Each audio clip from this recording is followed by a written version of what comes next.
Oke guys, assalamualaikum warahmatullahi wabarakatuh. Ketemu lagi bersama gue Dion di Noise Studio Channel.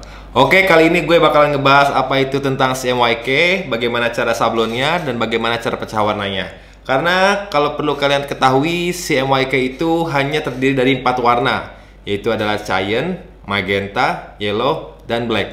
Namun dari keempat warna tersebut, kalian bisa menghasilkan berjuta-juta warna pada hasil sablon kalian. Penasaran kan caranya bagaimana? Oke, sebelum lanjut ke video, jangan lupa subscribe Noise Studio Channel ya, biar gue makin semangat bikin konten-konten lainnya tentang edukasi sablon, konveksi, dan lain-lain mengenai tentang dunia the garment. Oke? Jangan lupa ya. Oke guys, langsung aja kita masuk ke video cara proses pecah warnanya. Langsung kita lihat videonya, oke? Check this out. Oke, gue tadi udah download gambarnya seperti ini. Ini nih. Nah, ini ntar akan langsung kita proses pecah warna itu menggunakan teknik CMYK. Langsung kita buka aja, sudah ada di sini. Pertama-tama kita ubah dulu ininya, ukuran untuk gambarnya, desainnya. Biasanya kalau untuk ukuran di dada, misalkan di kaos di dada ya, itu misalkan kita ganti dulu image size, itu ganti 30 cm. Nah, ini harus minimal 300 ya. Pokoknya kalau step ini catatan penting banget, kalau misalkan untuk proses bikin pecah warna itu resolusi itu minimum itu 300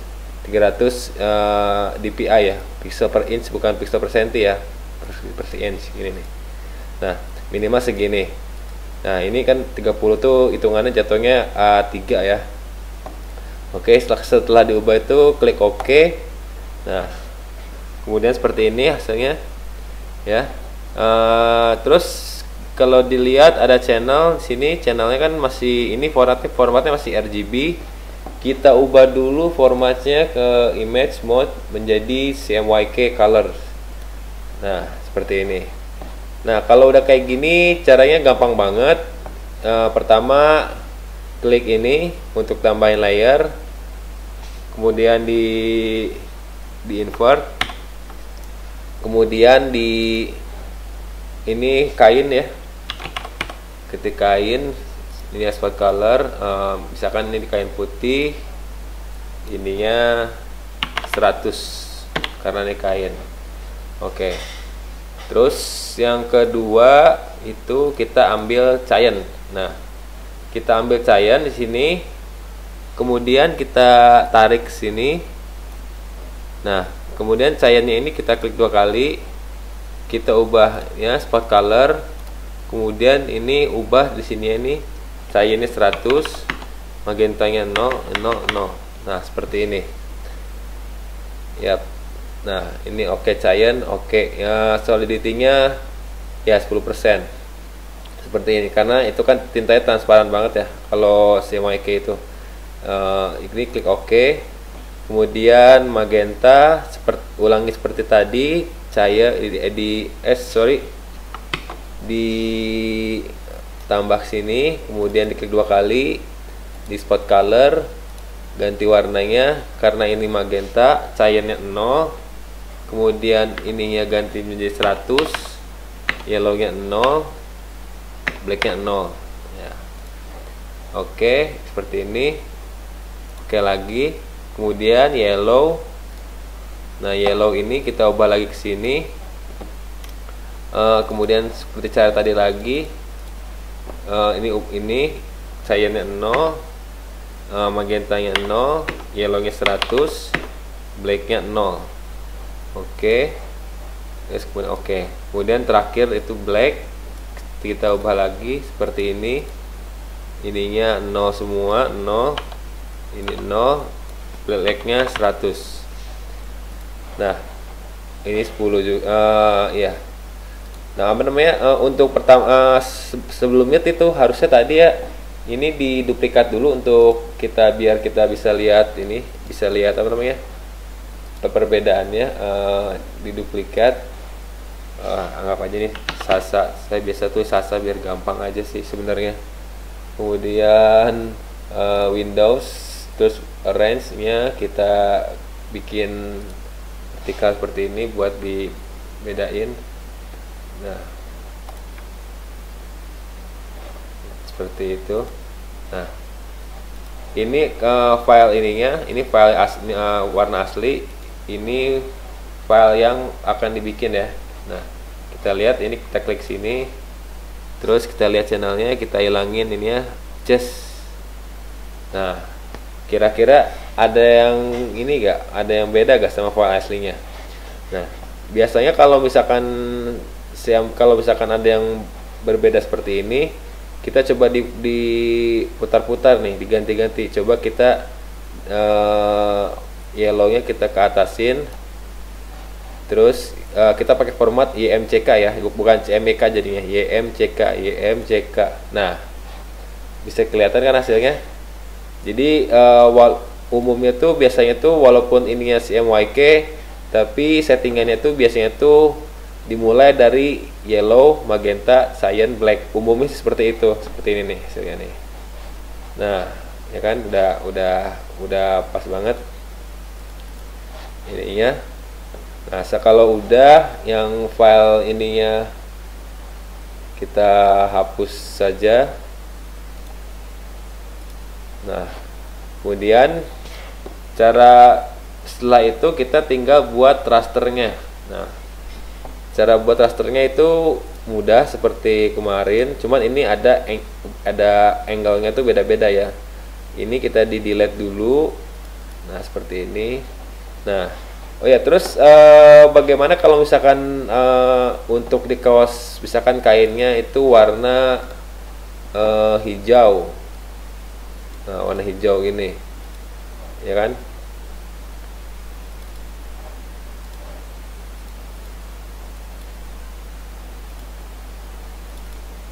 Soalnya ini kain warna hijau ini. Nah, ini biasa kalau misalkan di kain warna hijau, nanti kalian harus tambah lagi, itu di blok lagi ini tuh warna putih. Nah, ini ya 100%. Itu putihnya terserah mau pakai discharge atau plastisol, itu bebas. Mau pakai flash chart atau gimana atau apa. Nah, seperti ini. Jadi ntar si warna kainnya tuh mau warna kainnya ini kan, kalau misalkan ini kan nih, kalau misalkan warna kainnya hijau nanti, nah pas di salon ini kuning, magenta, cyan, black, jadi aneh kan. Nah, jadi sebelum dipakai yellow, magenta, cyan, dan black itu dikasih blok putih dulu, kemudian yellow, magenta, cyan, black, seperti itu. Saya saranin sih ini blok putihnya pakai discharge aja ya, pakai discharge. Jadi itu nggak akan terlalu tebal hasilnya kepada hasil sablonnya. Soalnya kalau misalkan plastisol juga pasti butuh minimal 2 kali naik, itu pasti tebal dan pasti gerah juga sih kalau desainnya ngeblok kayak gini. Jadi gue saranin ini pakai putih discharge. Oke. Nah, terus bagaimana cara mengubahnya? Ini gampang banget. Ini kita ini kita tinggal di Ctrl A, kemudian Ctrl C, kemudian Ctrl Neo. Nah, ini udah langsung size dari yang gambar tadi ya. Jadi nggak perlu diubah lagi, langsung create aja. Langsung di Ctrl V. Nah, di paste ya, Ctrl V ya. Nah, kemudian ini kan warna yellow. Nah, sebelumnya kalau gua biasanya tuh lihat di Google. Nah, ini angle-nya nih.